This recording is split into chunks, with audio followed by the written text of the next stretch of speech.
নমস্কার বন্ধুরা, শাশুড়ি বৌমার রান্নাঘরে আমি লক্ষ্মী। এই দেখুন, এই যে 4টে কাঁচা আলু নিয়েছি।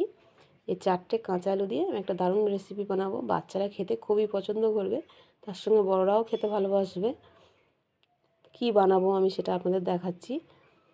আগে আলুগুলো ছোট ছোট করে আমি কেটে এনে দেখাবো।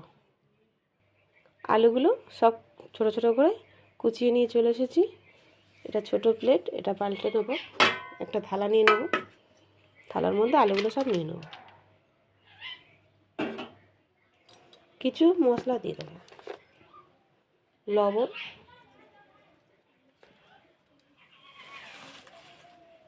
ভাজা জিরে,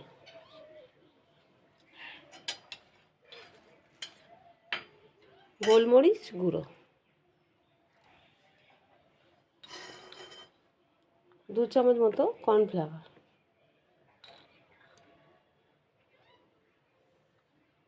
সব একসাথে ভালো করে মাখিয়ে নেব।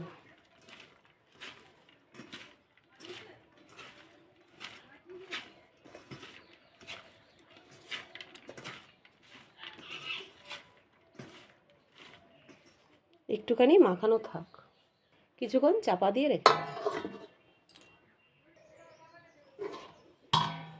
ঢাকনাটা খুলে দেখে নেব।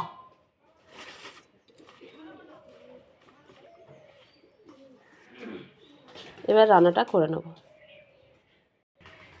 কড়াইটা গরম হয়ে গেছে, কড়াইয়ে তেল দিয়ে দেবো। আলু এভাবে নেব, আস্তে আস্তে ছেড়ে দেবো।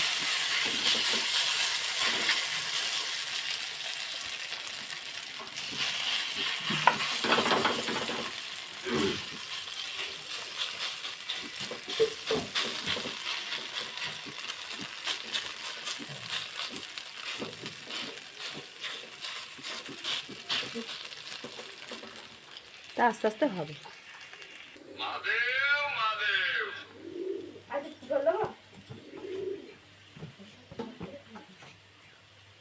এক পিঠটা হয়ে গেছে, আর এক পিঠটা উল্টে দেব।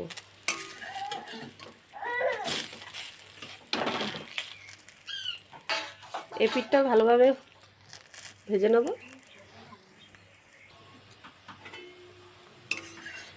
এপিট ওপিট করে ভালো করে ভেজে নিতে হবে।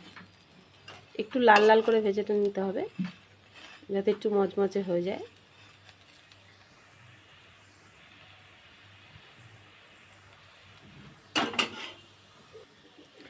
এপিট ওপিট করে ভালো করে ভেজে নিয়েছি, এবারে নামিয়ে নেবো। এই যে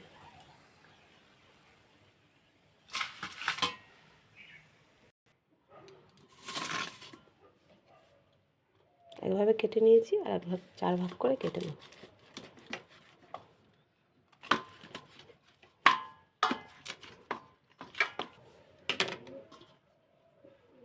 কত সুন্দর হয়েছে দেখুন। এইভাবে আলু পকোড়া করে খেয়ে দেখবেন, ভালো লাগবে।